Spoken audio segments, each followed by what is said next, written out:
It was kind of difficult kung Hindi ka fit. kung hindi siya comfortable. Hindi siya comfortable at all. Pero kasi yung mindset ko naman has always been kung komportable na, masyado ka hindi ka na nag-grow.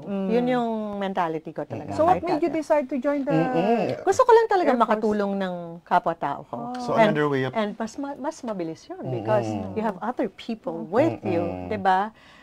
And plus, sabi ko nga sa inyo na may pagka-nationalistic talaga. Mahal ko ang aking bansa.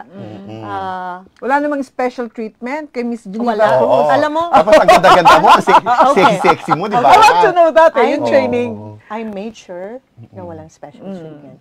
I actually asked them, I know that people will be watching me. Kasi ganun eh. Pag kilala ka, lalo ka nilang papanoorin. Titingnan nila. I said, I had to set a great example to other celebrities. Kasi, di lang naman ang celebrity. Tao ako katulad nila. And kung may pangalan ka, dapat lalong mas maghirap ka. Para makita Is there nila. a regular training that you need to attend? Meron. Actually, yung ginawa namin was, 3 nights kami dun sa, oh my gosh, sa bundok. 3 bundok yung inakyat namin dun sa may Pampanga.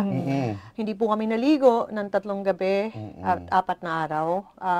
Dala-dala namin yung M16 namin na baril na akap-akap namin sa gabi na napakatigas. Pero pag nawala at nakuha ng iba, Lagot ka. lagot ka at mag-push-ups ka na marami. Pero